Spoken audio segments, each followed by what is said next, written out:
The words hit me like a freight train across our dining room table. If you want to leave, go ahead. In a few weeks, you'll come crawling back. Zoya said it loud enough for everyone to hear. Her parents sitting stiffly in their Sunday best. Her sister Maya, who'd driven 3 hours from Boston. Her law firm colleagues, nursing their wine glasses and pretending this wasn't happening. And Mira, her best friend since college, who suddenly couldn't meet my eyes. I'd just given my wife an ultimatum about her ex. Stop seeing Anton Kozlov or I walk. Simple as that. But Zoya had other plans. She leaned back in her chair, arms crossed, that smirk I used to find charming now twisted into something cruel. You think you can threaten me, Trent? You think I need you? The silence stretched like a rubber band about to snap. I could hear the grandfather clock ticking in the hallway, the soft clink of silverware as someone set down their fork. Mrs. Petrova, Zoya's mother, whispered something in Russian to her husband. I stood up slowly, my chair scraping against the hardwood floor. Every eye in the room followed me as I reached for my wedding ring, twisted it off my finger, and placed it next to my untouched plate of roast chicken. Trent, Zoya's voice had lost some of its edge. Don't be dramatic. I didn't answer. Couldn't trust myself to speak without saying something I'd regret. Instead, I walked to the coat closet, grabbed my jacket, and headed for the front door.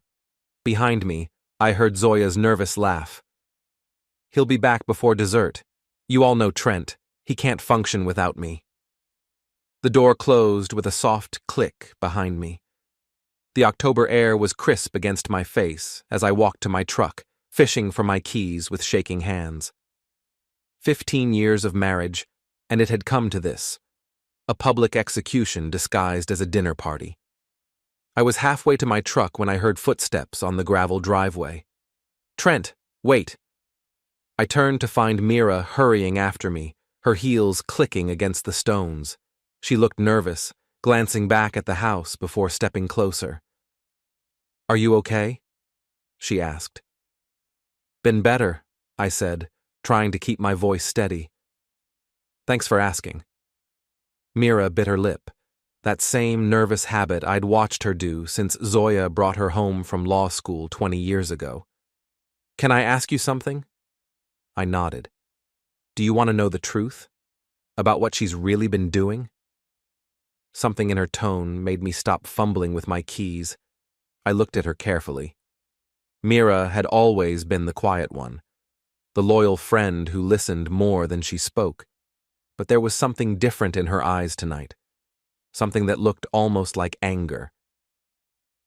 What kind of truth? I asked. She glanced back at the house again, then pulled out her phone. The kind that would give you everything you need in a divorce. I stared at her for a long moment. Inside the house, I could hear Zoya's voice rising, probably explaining to her guests how I'd lost my mind, how I'd come crawling back like always. Why would you help me? I asked. Mira's jaw tightened. Because she's been lying to everyone, including me, and I'm tired of covering for her.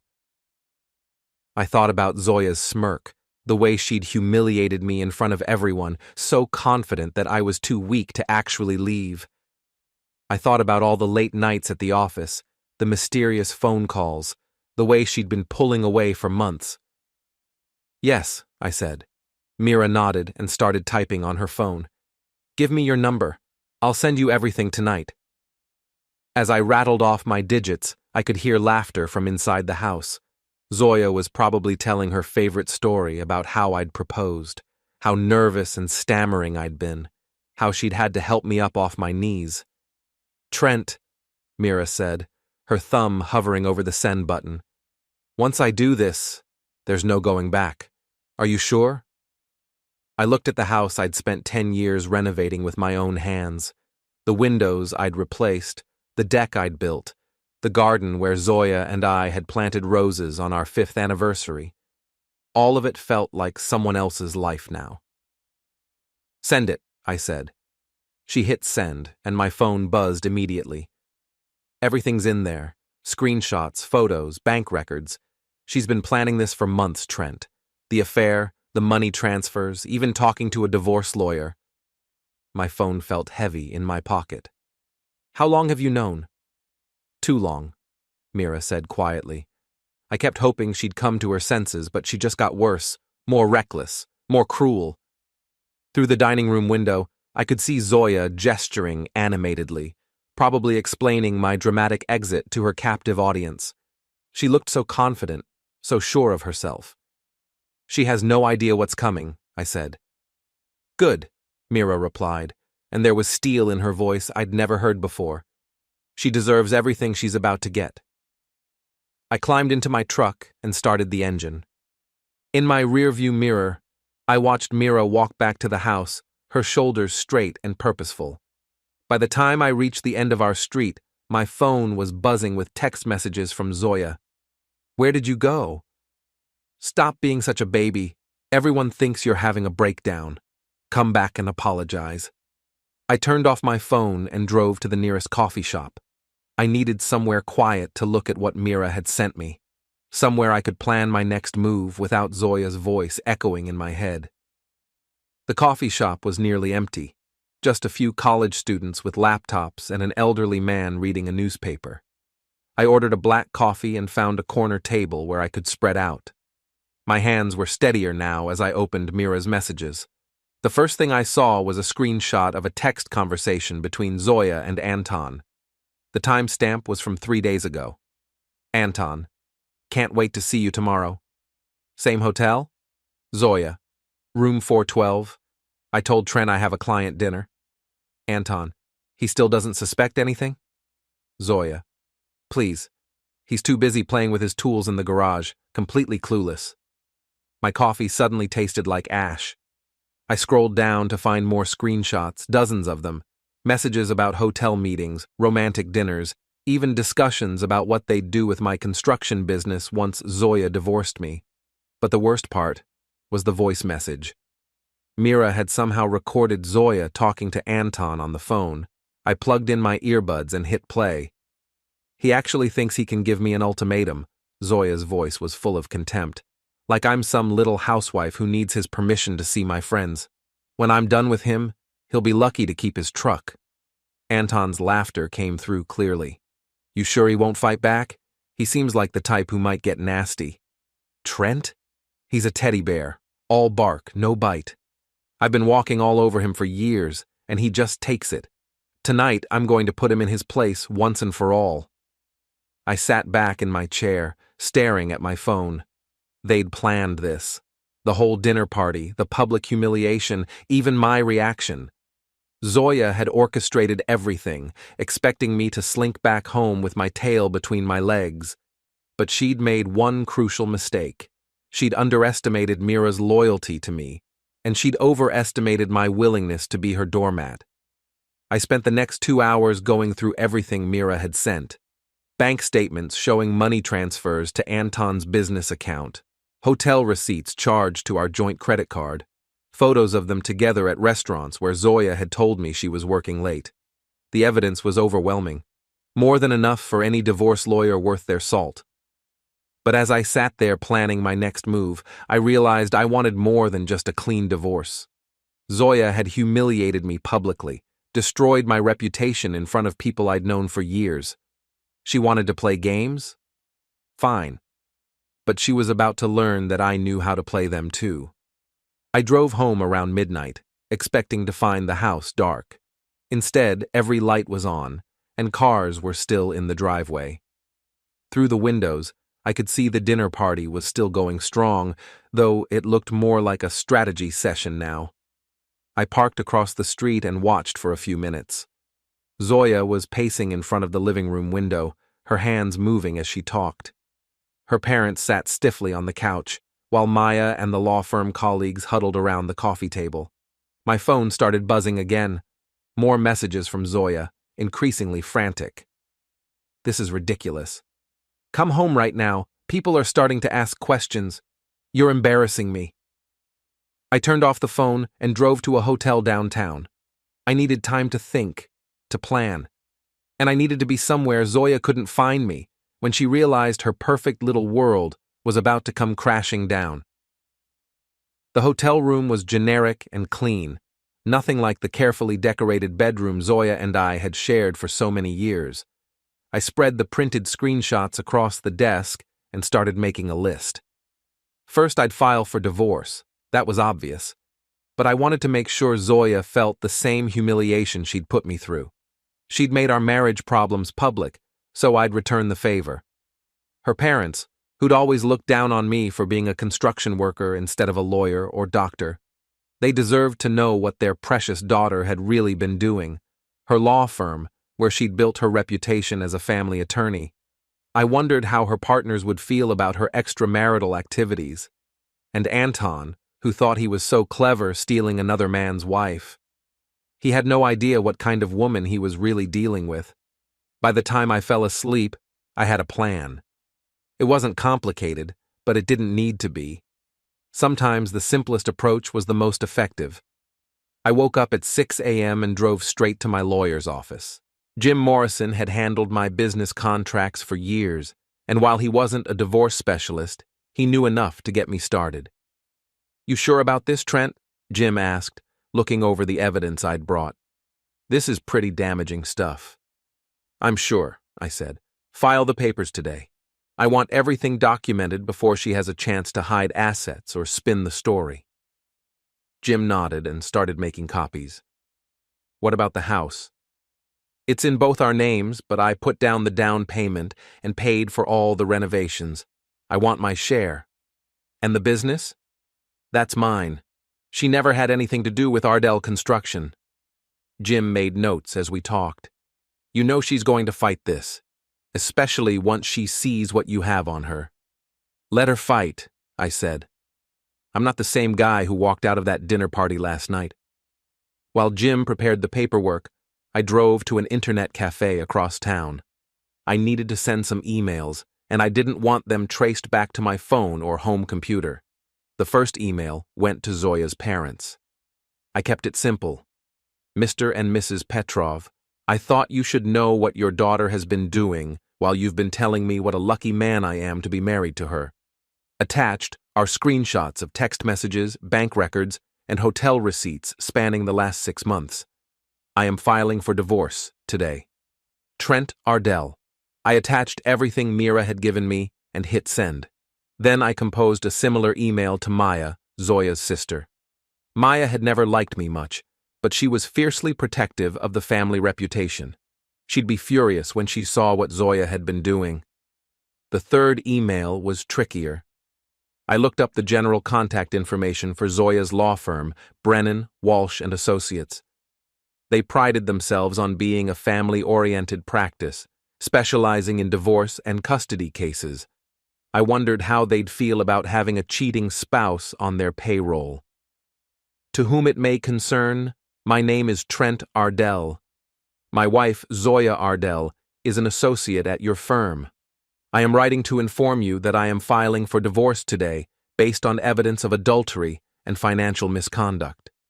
I believe you should be aware of this situation, given Mrs. Ardell's role as a family attorney. Please find attached documentation supporting these claims. Sincerely, Trent Ardell." I hesitated for a moment before hitting send. This would destroy Zoya's career, not just her marriage. But then I remembered her voice on that recording, the contempt and cruelty in every word. Send. By the time I got back to Jim's office, the divorce papers were ready. I signed everything and authorized him to have Zoya served at her workplace. If she wanted to make our problems public, I'd give her a front row seat to the consequences. "What now?" Jim asked. "Now I go home and wait," I said. "This is going to be an interesting day." I stopped at a hardware store on the way home and bought new locks for all the exterior doors. It took me less than an hour to install them, a skill I'd learned during my years in construction. By the time I was finished, my phone had 17 missed calls from Zoya. I didn't call her back. Instead, I went through the house methodically, packing her belongings into boxes and garbage bags. Clothes, jewelry, books, personal items, everything that was clearly hers went into containers by the front door. Around noon, a car pulled into the driveway. Through the window, I watched Zoya's parents get out, their faces grim. Mr. Petrov looked like he'd aged 10 years since last night. They rang the doorbell, and I let them in without a word. Mrs. Petrov's eyes were red from crying, and she clutched a printed copy of my email in her shaking hands. "Is this true?" she asked in heavily accented English. I nodded. Every word. Mr. Petrov sank into the living room chair, his head in his hands. "We raised her better than this." "I know you did," I said. "This isn't your fault." "Where is she?" Mrs. Petrov asked. "At work, I assume. She doesn't know about any of this yet." As if on cue, my phone started ringing. Zoya's name appeared on the screen, and I could see her parents tense up. "Answer it," Mr. Petrov said quietly. "Put it on speaker." I swiped to accept the call and hit the speaker button. "Trent, what is going on?" Zoya's voice was sharp with panic. "My boss wants to see me in his office, and my parents won't answer their phones." I looked at her parents, who nodded grimly. "Hello, Zoya," I said calmly. "Your parents are here. We've been having an interesting conversation." There was silence on the other end, then a sharp intake of breath. "What are you talking about?" "About your hotel visits with Anton, about the money you've been transferring from our joint account to his business, about your plans to take my company in the divorce." The silence stretched longer this time. When Zoya finally spoke, her voice was barely a whisper. "How did you—" "Does it matter?" I interrupted. "The question is, what are you going to do now?" "Trent, please, let me explain." "Explain to your parents," I said.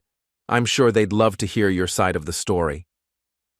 I hung up and looked at the Petrovs. They sat in stunned silence, the weight of their daughter's betrayal settling over them like a heavy blanket. "What happens now?" Mrs. Petrov asked. "Now she comes home to find her things packed and the locks changed," I said. "And she starts dealing with the consequences of her choices." Mr. Petrov stood up slowly. "We should go. This is not our business anymore." "You're always welcome here," I told them. "You've been good to me, and that doesn't change because of what Zoya did." Mrs. Petrov hugged me tightly, tears streaming down her face. "I am so sorry, Trent. So very sorry." After they left, I continued packing Zoya's belongings. It was therapeutic in a way, boxing up 15 years of shared memories. Wedding photos, vacation souvenirs, books she'd never read but insisted on keeping. Around 3 o'clock, another car pulled into the driveway. This time it was Maya, Zoya's sister. She stormed up to the front door and pounded on it with her fist. "Open up, Trent! We need to talk!" I opened the door to find Maya's face flushed with anger, but as she took in the boxes and bags piled by the entrance, her expression shifted to something like shock. "You're really doing this," she said. "I really am."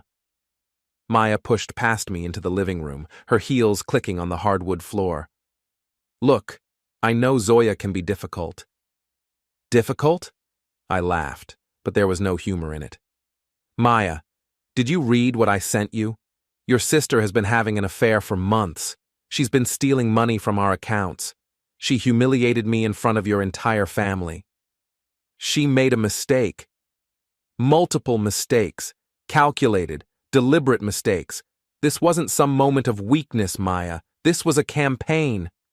Maya sank onto the couch, finally seeming to grasp the reality of the situation. "What about the house? The business? What about them?" Zoya said... Maya stopped herself, but it was too late. "Zoya said what?" Maya's face went pale. "Nothing. Forget I said anything." But I could see it in her eyes. Zoya had been planning this for longer than I'd thought. She'd been discussing it with her family, probably painting me as the villain who was holding her back from her true potential. "She told you I was the problem, didn't she?" I said. "That she was going to leave me and take half of everything I'd built." Maya didn't deny it. She just sat there, staring at the floor. "Well, she's half right," I continued. "She is leaving, but she's not taking anything that doesn't belong to her."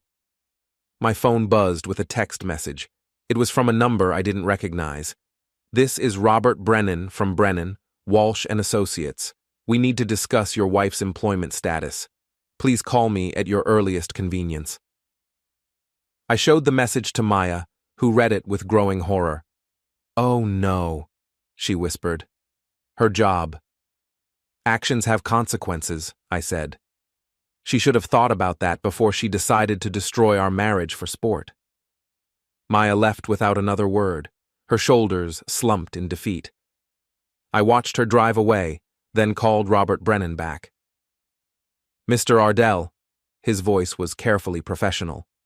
"Thank you for calling. I need to ask you some questions about the information you provided." "Ask away." "Are you certain these documents are authentic?"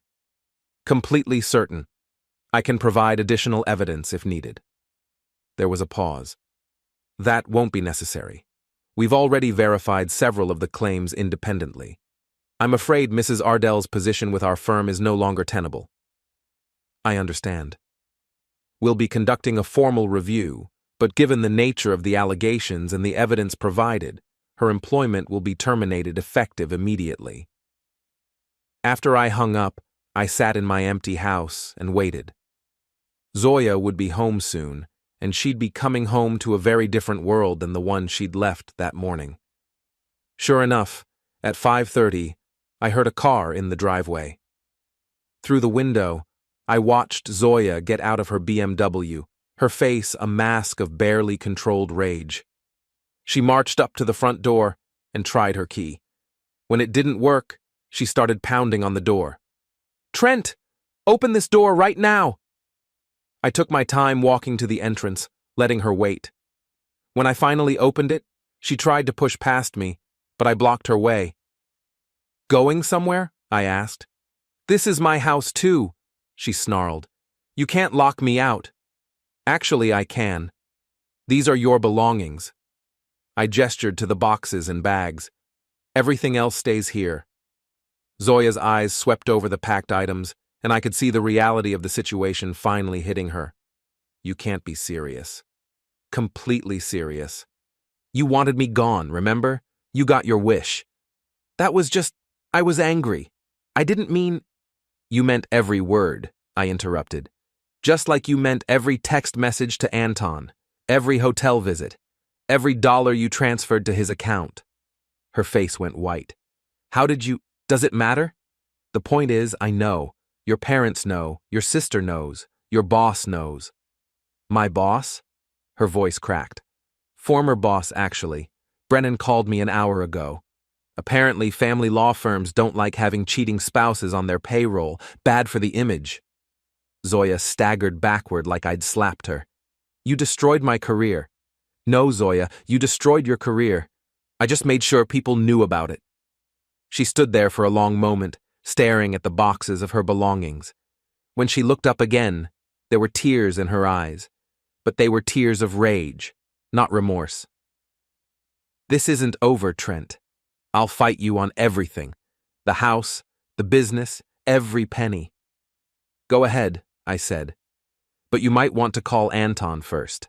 Ask him if he's still interested in dating an unemployed woman with a reputation for adultery."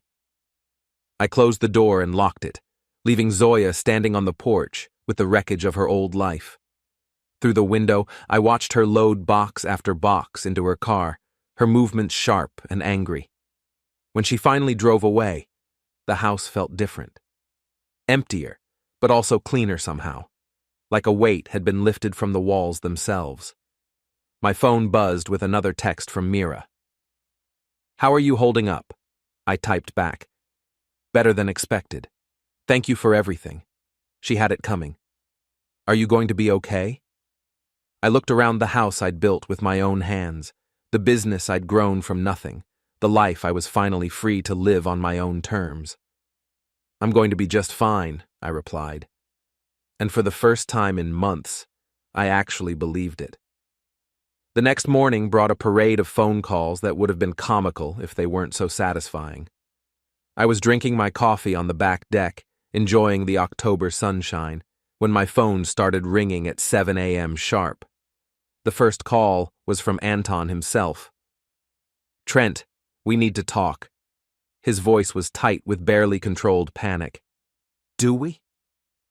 I took another sip of coffee, watching a cardinal land on the bird feeder Zoya had insisted we didn't need. "Look, this whole thing has gotten out of hand. Zoya told me you two were separated." "Did she now?" "She said the marriage was over, that you were just waiting for the paperwork. I never would have." "Anton," I interrupted, "are you calling to apologize?"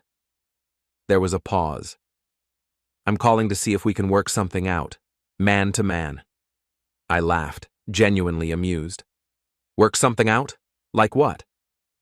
"Maybe we could keep this quiet. No need to involve lawyers or make things messy." "Too late for that. The lawyers are already involved, and things are about to get very messy indeed." "Trent, be reasonable." I hung up and blocked his number. Reasonable was what I'd been for 15 years, and look where it had gotten me. The second call came from Zoya's law school roommate, Patricia, who'd been at the dinner party. "Trent, I just wanted to say I'm sorry about last night. I had no idea what was really going on." "Thanks, Patricia. I appreciate that." "Is there anything I can do? I feel terrible about the whole thing." "Actually, there is something. If anyone asks what you saw at the dinner party, just tell them the truth." Of course, Zoya was completely out of line. After Patricia hung up, I realized that Zoya's support network was already starting to crumble. People didn't like being made fools of, and Zoya had been lying to everyone for months. The third call was from my foreman, Eddie Kowalski, who'd been running jobs for me for 8 years. "Boss, you okay? Word's getting around that you and the missus are having problems. We're getting divorced, Eddie, but it won't affect the business." "Good to hear. The guys were worried. We got that Morrison project starting next week." "Don't worry about it. Business as usual." Eddie was quiet for a moment. "For what it's worth, boss, most of us never liked her much. Always acted like she was too good for us working folks." After Eddie hung up, I realized that Zoya's attitude had been more obvious than I'd thought. She'd always been polite to my crew, but there had been an underlying condescension that apparently everyone had noticed except me. Around noon, I drove to the bank to separate our joint accounts. It was a process I should have started months ago, but I'd been hoping we could work things out. Now I was grateful for my tendency to keep detailed financial records. The bank manager, Susan Rodriguez, had handled our accounts for years. She looked uncomfortable as I explained the situation. "I'll need documentation of the divorce proceedings," she said. I handed her the papers Jim had prepared. "Everything's there. I want to close the joint accounts and open new ones in my name only." Susan reviewed the paperwork carefully. "There are some unusual transactions here. Large transfers to an account belonging to Anton Kozlov. That's part of the divorce case. I'll need records of all those transfers." "Of course. I have to ask, though. Did you authorize these transfers?" "No, but my wife had access to the accounts, so technically they're legal. Morally questionable, but legal." Susan printed out statements going back 6 months. The pattern was clear. Regular transfers of $2,000 to $3,000, always on days when Zoya claimed to be working late or meeting clients. "I'm sorry this happened to you, Trent," Susan said as she handed me the new account information. "I always thought you two seemed happy." So did I. On the way home, I stopped at my favorite diner for lunch. The Sunrise Cafe was a local institution, the kind of place where construction workers, lawyers, and retirees all sat at the same counter and argued about politics over coffee. Maggie, the owner, waved me over to my usual booth. She was in her 60s, with gray hair and sharp eyes that missed nothing. "Heard you had some excitement at your place last night," she said, pouring coffee without being asked. "News travels fast." "Honey, this is a small town. When Zoya Ardell has a public meltdown, everybody knows about it by breakfast." I looked up from my menu. "Public meltdown?" Maggie slid into the booth across from me, which she only did when she had serious gossip to share. She came in here around midnight crying and carrying on, tried to use the phone to call you, then started telling anyone who'd listen how you'd lost your mind. What did people say? Not much. Most folks figured there had to be more to the story. Zoya's never been shy about airing her dirty laundry, but you've always been pretty private. Maggie was right. In all our years of marriage, I'd never complained about Zoya publicly, even when she'd given me plenty of reasons to. I'd believed that marriage problems should stay between married people. Well, I said, the whole story's going to come out soon enough. Maggie nodded knowingly. Usually does. You want your usual? While I waited for my burger, I thought about Zoya's midnight visit to the diner. She'd probably expected sympathy, maybe even help rallying people to her side. Instead, she'd found a room full of people who knew both of us well enough to reserve judgment. My phone buzzed with a text from Jim Morrison. Zoya's lawyer wants to meet tomorrow. She's hired Catherine Walsh. I nearly choked on my coffee. Catherine Walsh was one of the most expensive divorce attorneys in the state, and she was also a partner at Brennan Walsh and Associates, the same firm that had just fired Zoya. I texted back, conflict of interest? That's what I thought. Turns out Walsh left the firm this morning to start her own practice. Convenient timing. So Zoya had managed to take her boss with her when she left. That was either very clever or very expensive. Probably both. Can we handle Walsh? I texted. With the evidence you have? Absolutely. I finished my lunch and drove home, but as I turned onto my street, I noticed an unfamiliar car parked across from my house. A black sedan with tinted windows, the kind lawyers and private investigators drove. I parked in my driveway and walked over to the sedan. The driver's window rolled down to reveal a woman in her 40s with short blonde hair and predatory eyes. Mr. Ardell? I'm Catherine Walsh. I represent your wife. Former wife, and I have nothing to say to you without my lawyer present. I understand you're angry. Lady, you have no idea what I am. But if you're smart, you'll move your car before I call the police about harassment. Walsh's smile was sharp as a blade. There's no need for hostility. I'm simply trying to avoid a lengthy court battle that will be expensive for everyone involved. Then tell your client to sign the papers and accept the settlement. She caused this mess. She can live with the consequences. Mrs. Ardell claims you've been emotionally abusive throughout the marriage. She's prepared to fight for her fair share of the marital assets. I leaned down to the window, close enough to see my reflection in her sunglasses. Mrs. Ardell can claim whatever she wants. I have screenshots of her planning to steal my business and bank records of her transferring money to her lover. If she wants to play hardball, I'm game. Walsh's smile faltered slightly. Those communications were taken without her knowledge, by her best friend, who was tired of watching her lie and cheat. Good luck arguing invasion of privacy when the person doing the recording was invited into the conversation. I straightened up and walked back to my house, leaving Walsh sitting in her car. Through my living room window, I watched her make several phone calls before finally driving away. 20 minutes later, my phone rang. It was Zoya. "How dare you threaten my lawyer?" she screamed before I could even say hello. "I didn't threaten anyone. I simply explained the facts of the case." "You're trying to destroy me." "No, Zoya, I'm trying to divorce you. There's a difference. I gave you the best years of my life." I sat down in my recliner, the same chair where I'd spent countless evenings listening to Zoya complain about her job, her parents, her sister, and eventually me. "You gave me 15 years of criticism, manipulation, and contempt. The affair was just the final insult." "That's not true." "It is true. You've been unhappy with me since the day we got married, but you stayed because I provided a comfortable lifestyle while you built your career. Well, congratulations. Your career is over, and so is our marriage." "Trent, please, we can work this out." "No, we can't. You made that clear at the dinner party. You wanted me gone, remember? You got your wish. I hung up and turned off my phone. I was tired of explaining myself to people who'd already made up their minds about who was right and who was wrong. That evening, Mira called from her office. "How are you holding up?" she asked. "Better than expected. How's Zoya?" Completely unhinged. She spent the day calling everyone we know, trying to get people to take her side. It's not going well. What do you mean? I mean, people aren't buying her victim act. Too many of them saw how she treated you last night, and word is getting around about the affair. Mira was quiet for a moment. There's something else.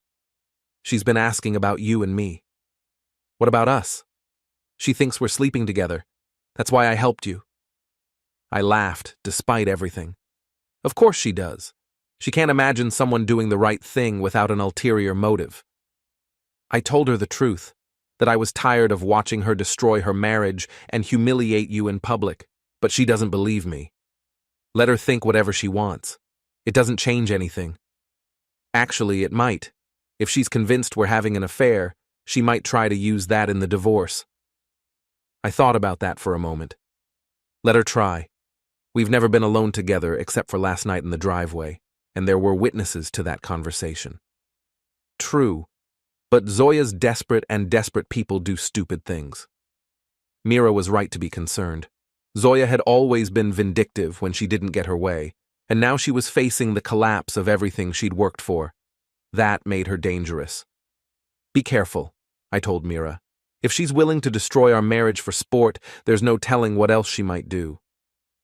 After we hung up, I walked through the house, checking locks and windows.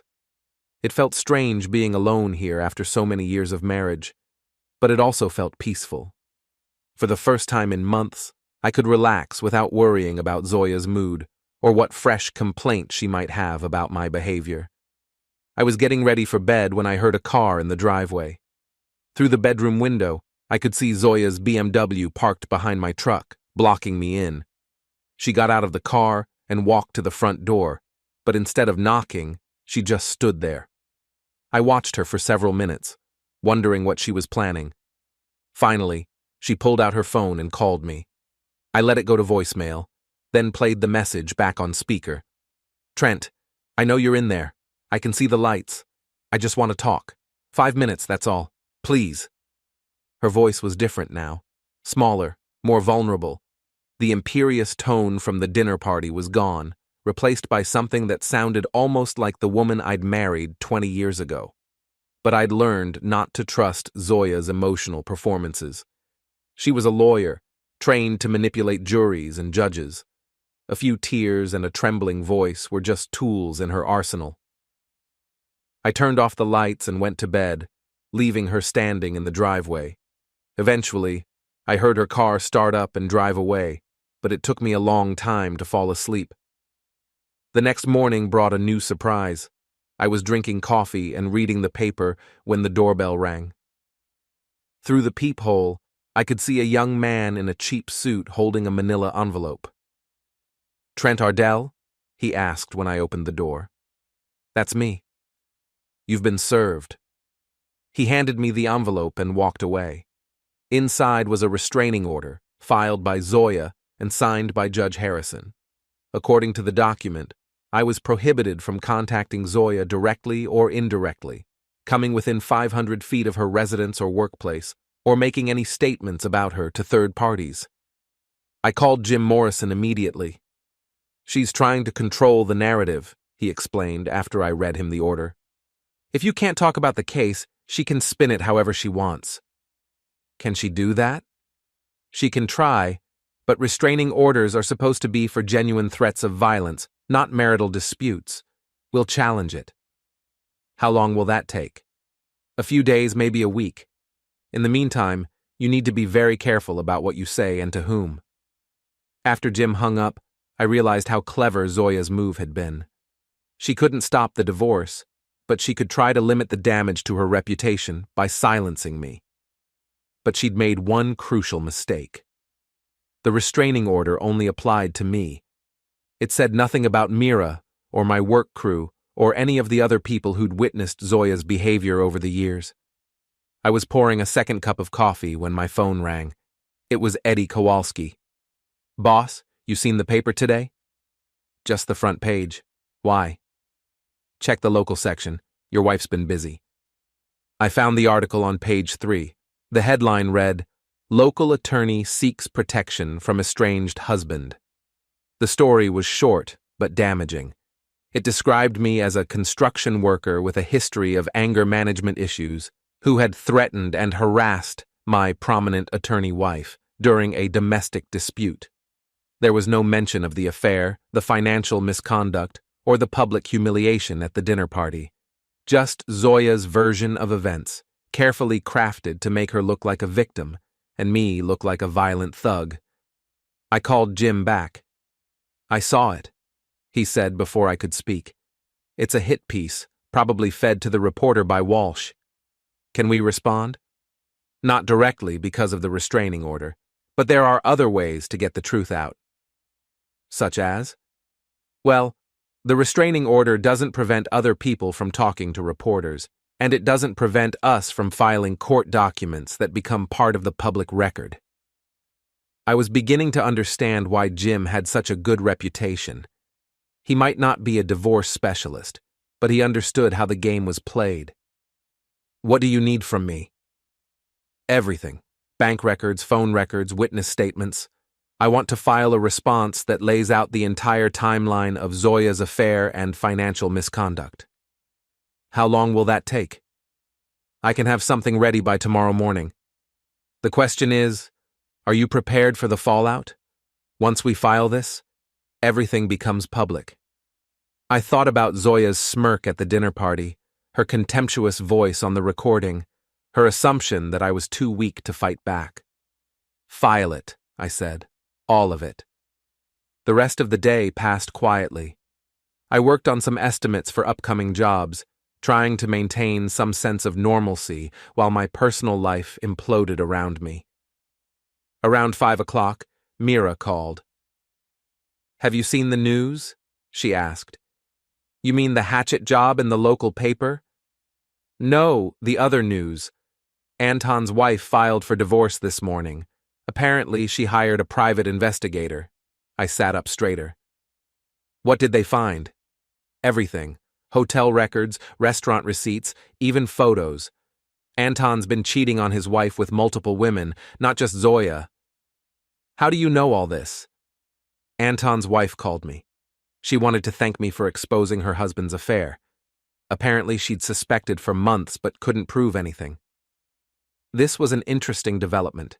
If Anton was facing his own divorce, he'd be less likely to support Zoya financially or emotionally. "There's more," Mira continued. "She's also filing criminal charges." "For what?" "Embezzlement. Anton's been using company funds to pay for his affairs, hotel rooms, dinners, even jewelry. His wife is a forensic accountant, and she's been going through the books." I felt a grim satisfaction at this news. Anton had thought he was so clever, seducing another man's wife and laughing about it. Now he was about to learn that actions have consequences. "What about Zoya?" I asked. "She's panicking. She called me 3 times today, begging me to talk to you about reconciliation." "What did you tell her?" "I told her she made her choice at the dinner party. Some things can't be undone." After Mira hung up, I sat in my quiet house and reflected on how quickly everything had changed. 24 hours ago, Zoya had been confident and in control, publicly humiliating me while planning her exit strategy with her lover. Now her career was in ruins, her lover was facing criminal charges, and her support network was collapsing around her. She'd wanted to play games with people's lives, and she was finally learning that some games have serious consequences. My phone buzzed with a text from an unknown number. "This is Zoya. I know you're not supposed to contact me, but please call. We need to talk." I deleted the message without responding. I'd spent 15 years talking to Zoya, trying to understand her, trying to make her happy. I was done talking. Tomorrow, Jim would file our response to her restraining order. and the truth would become part of the public record. Zoya would have to explain to a judge why she deserved protection from a husband she'd been systematically betraying and humiliating. I was looking forward to that conversation. The courthouse was busier than I'd expected for a Thursday morning. I sat on a wooden bench outside Family Courtroom B, watching lawyers in expensive suits hurry past with their briefcases and confident expressions. Jim Morrison sat beside me, reviewing his notes one final time. "Remember," he said quietly, "let me do the talking unless Judge Harrison asks you a direct question. Walsh is going to try to provoke you into an outburst." Through the courtroom doors, I could see Zoya sitting at the plaintiff's table with Catherine Walsh. She was wearing her most conservative suit, the navy blue one she'd worn to her law school graduation. Her hair was pulled back in a simple bun, and she'd done her makeup to look younger, more vulnerable. "She looks different," I observed. "That's the point. Walsh is trying to sell the innocent victim narrative." Judge Harrison was a stern woman in her 60s who'd been handling family court cases for 20 years. She had a reputation for cutting through nonsense and focusing on facts, which Jim thought would work in our favor. "All rise," the bailiff announced as Judge Harrison entered the courtroom. The hearing was supposed to be about Zoya's restraining order, but it quickly became something much larger. Walsh started by painting a picture of an abusive husband who'd threatened and intimidated his wife when she tried to end their marriage. "Your Honor," Walsh said, "Mrs. Ardell has been subjected to months of emotional abuse and financial control. When she finally found the courage to leave, her husband responded with threats and harassment." Judge Harrison looked skeptical. "What specific threats were made?" Walsh consulted her notes. "Mr. Ardell told Mrs. Ardell that he would destroy her career and reputation. He changed the locks on their marital home without notice, denying her access to her personal belongings. He has been spreading malicious rumors about her character throughout their community." "And what evidence do you have of these threats?" "Mrs. Ardell's sworn testimony, Your Honor. She's prepared to testify about the pattern of abuse she's endured." Judge Harrison turned to Jim. "Mr. Morrison, how does your client respond to these allegations?" Jim stood up slowly, holding a thick folder. "Your Honor, we categorically deny all allegations of abuse or threats. In fact, we have extensive evidence that Mrs. Ardell has been engaged in adultery, financial misconduct, and deliberate emotional cruelty toward my client." "That's irrelevant to the question of domestic violence," Walsh interjected. "Actually," Judge Harrison said, "it's quite relevant to the question of credibility. Mr. Morrison, please proceed." Jim opened his folder and pulled out the first exhibit. "Your Honor, these are screenshots of text messages between Mrs. Ardell and her lover, Anton Kozlov, spanning a period of 6 months. They detail an ongoing affair and include discussions about how to hide assets and manipulate the divorce proceedings." I watched Zoya's face as Jim spoke. The carefully constructed mask of vulnerability was starting to crack, replaced by something that looked like panic. "Furthermore," Jim continued, "we have bank records showing unauthorized transfers of marital funds to Mr. Kozlov's business account, totaling over $18,000. Walsh stood up. "Your Honor, these communications were obtained illegally." "No, they weren't," Jim interrupted. "They were provided by Mrs. Ardell's best friend, who was included in many of these conversations, and who became concerned about Mrs. Ardell's behavior." Judge Harrison examined the screenshots carefully.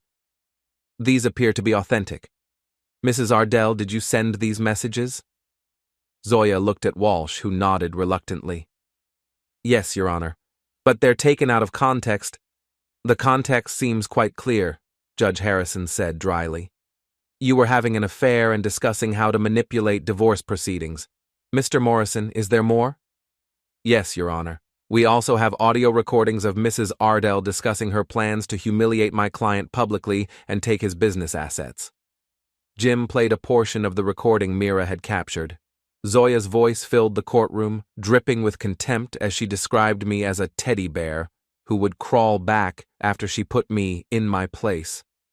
The silence that followed was deafening. Judge Harrison's expression had shifted from skeptical to openly disapproving.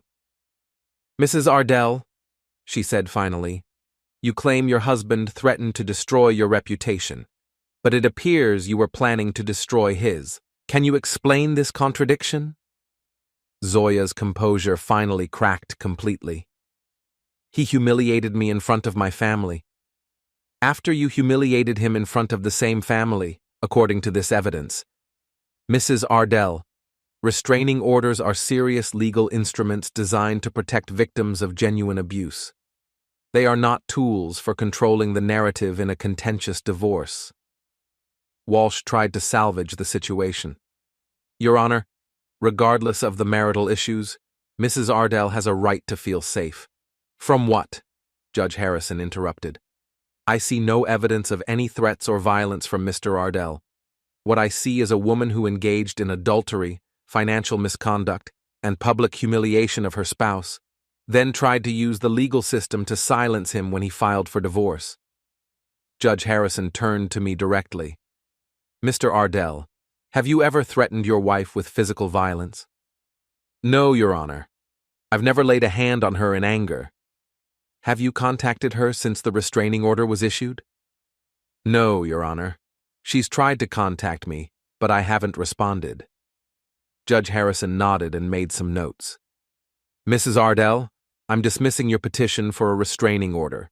Furthermore, I'm referring this matter to the District Attorney's Office for potential perjury charges." Walsh shot to her feet. "Your Honor, that's what happens when people lie under oath in my courtroom," Judge Harrison said sharply. "Mrs. Ardell, you're fortunate that your husband is seeking only a divorce and not criminal charges for the financial misconduct detailed in these exhibits." As we left the courtroom, I could hear Walsh trying to calm down her client, but Zoya was beyond consolation. She was crying openly now, all pretense of control abandoned. "That went better than expected," Jim said as we walked to the parking lot. "What happens now?" "Now we wait for her to accept reality. Walsh is expensive, and Zoya's unemployed. She can't afford a protracted court battle, especially when the evidence is this overwhelming." That afternoon, I went back to work for the first time since the dinner party. We were starting a kitchen renovation for the Morrisons, no relation to my lawyer, and I needed to focus on something other than my imploding marriage. Eddie and the crew were professional about the situation, but I could tell they were curious. Construction workers are notorious gossips, and my divorce was probably the talk of every job site in town. "Boss," Eddie said during our lunch break, "I don't want to pry, but if you need anything, backup, a place to stay, whatever, just ask." "Thanks, Eddie. I appreciate that." "The guys all feel the same way. We never liked how she talked to you." I was surprised by this admission. "She was always polite to you all." "Polite, yeah, but she had this way of looking at us like we were dirt on her shoes, like she was embarrassed to be married to someone who worked with his hands." Eddie was right. Zoya had always been subtly ashamed of my profession, especially around her law school friends. She'd introduce me as my husband rather than my husband the contractor, as if my job was something to be hidden. "Well," I said, "you won't have to deal with that anymore." That evening, I was cleaning up after dinner when someone knocked on my front door. Through the peephole, I could see a man in his 50s wearing a rumpled suit and holding a notebook. "Mr. Ardell, I'm Bill Stevens from the Tribune. I was hoping to ask you a few questions about your divorce proceedings." I opened the door but didn't invite him in. "What kind of questions?" "Well, there was an article yesterday suggesting you'd threatened your wife, but I've been hearing a different story around town." Stevens was a veteran reporter who'd covered local news for 30 years. He had a reputation for fairness and thoroughness, which probably meant he'd done his homework before showing up at my door. "What have you been hearing?" "That your wife was having an affair. That she humiliated you publicly. That the restraining order was dismissed this morning after evidence of her misconduct came to light." I considered my options. The restraining order was gone, which meant I was free to speak. and Zoya had already tried to control the narrative with her planted story. "Come in," I said, "but I want everything on the record." Stephen spent an hour going through the timeline of events. I showed him the bank records, the screenshots, and the court documents from that morning's hearing. He took notes carefully and asked thoughtful questions. "This is quite a story," he said finally. "Your wife really thought she could frame you as the villain? She's always been good at manipulating situations to her advantage. I think she believed I was too weak to fight back." "What changed?" I thought about that question. I realized that being a good husband doesn't mean being a doormat. There's a difference between loving someone and letting them destroy you. Stevens published his article the next day, and it was devastating. The headline read, "Court dismisses restraining order, finds evidence of adultery and financial misconduct." The article laid out the entire timeline, from the dinner party confrontation to the dismissed restraining order. It included quotes from the court hearing and details about Anton's own legal troubles. By noon, my phone was ringing constantly. Friends, neighbors, even former clients called to offer support. The narrative had shifted completely, and Zoya was no longer the sympathetic victim. Around 2 o'clock, Mira called with an update. "Zoya's having a complete breakdown," she said. "She's been calling everyone we know, trying to get people to believe her version of events." "How's that working out?" "Not well. Most people read the Tribune article. They know the truth now." "What about her family?" "Her parents aren't speaking to her. Maya's furious about being lied to. Even her law school friends are distancing themselves." I felt a moment of sympathy for Zoya, imagining her alone and friendless, watching her carefully constructed world collapse around her. But then I remembered her voice on that recording, the contempt and cruelty in every word, and the sympathy faded. "She brought this on herself," I said. "I know, but it's still hard to watch." That evening, I was working in my garage when I heard a car pull into the driveway. Through the window, I could see Anton getting out of a silver Mercedes, his face grim with determination. I walked outside to meet him, curious about what he could possibly want to say. "Trent," he said, trying to sound conciliatory, "I think we should talk." "About what?" "About ending this madness. Zoya's career is ruined, my marriage is over, and for what? Because you couldn't handle the fact that your wife found someone better?" I stared at him for a moment, amazed by his audacity. "Someone better? You mean someone who's about to be indicted for embezzlement?" Anton's confident expression faltered. "That's a misunderstanding. No, that's a felony, and you're going to prison for it." "Look, I know you're angry. I'm not angry, Anton. I'm satisfied. You wanted to steal my wife and mock me behind my back? Fine. But actions have consequences, and you're about to learn that the hard way." Anton stepped closer, his voice dropping to a threatening whisper. "You think you've won? Zoya will never forgive you for this. She'll spend the rest of her life making you pay." I smiled at him, genuinely amused. "Zoya doesn't have the rest of her life to spend on me. She's got her own problems now. Unemployment, bankruptcy, social exile. She'll be too busy surviving to worry about revenge." "You destroyed her." "No, I exposed her. There's a difference. She destroyed herself with her choices." Anton stood there for a moment, seeming to realize that intimidation wasn't going to work. Finally, he got back in his car and drove away, leaving me standing in my driveway. The next morning brought the final piece of the puzzle. Jim called with news that Zoya was ready to settle. "She wants to meet this afternoon," he said. "Walsh thinks they can negotiate a quick resolution." "What kind of resolution?" "Uncontested divorce, minimal alimony, no claim on your business or retirement accounts. Basically, she wants out as cleanly as possible." "And in return?" "You agree not to pursue criminal charges for the financial misconduct." I thought about it for a moment. Zoya was already facing professional ruin and social exile. Sending her to prison wouldn't change anything for me, and it would just prolong the legal proceedings. "Set up the meeting," I said. We met at Jim's office that afternoon. Zoya looked like she'd aged 10 years in the past week. Her hair was unkempt, her makeup was smudged, and she couldn't meet my eyes. Walsh laid out the settlement terms efficiently. Zoya would get a modest alimony payment for 3 years, enough to help her get back on her feet. She would make no claim on my business, the house, or any retirement accounts. In return, I would agree not to pursue criminal charges.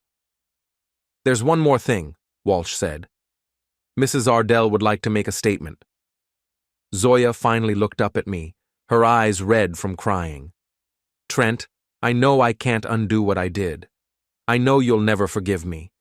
But I want you to know that I'm sorry. Not because I got caught, but because I hurt you. You deserved better." I studied her face, looking for signs of manipulation or calculation, but all I saw was genuine remorse and exhaustion.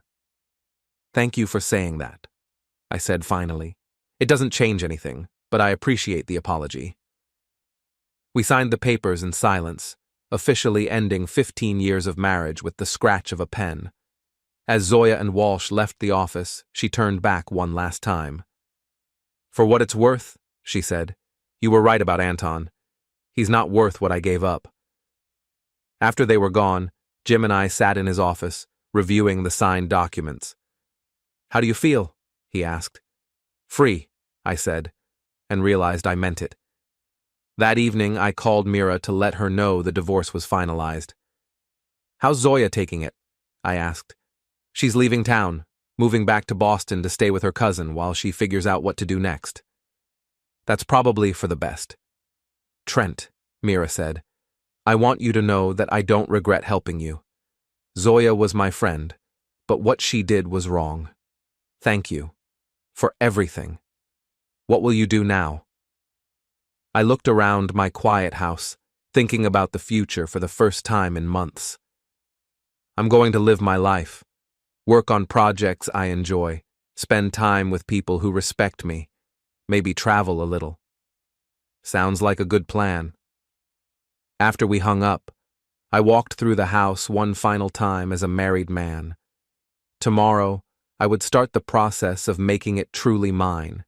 New paint, new furniture, maybe even knock out a wall or two. The house had good bones, but it needed some work to become the home I wanted. I poured myself a glass of wine and sat on the back deck, watching the sunset paint the sky in shades of orange and pink. For the first time in years, I felt genuinely at peace. My phone buzzed with a text from Eddie. "Heard the news. The guys want to take you out to celebrate. You free tomorrow night?" I typed back, "Absolutely. Thanks for everything. You got it, boss. You deserve to be happy."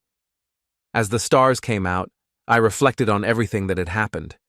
Zoya had been right about one thing at the dinner party. I had been too weak to stand up to her for years, but she'd been wrong about everything else. I wasn't crawling back. I wasn't broken.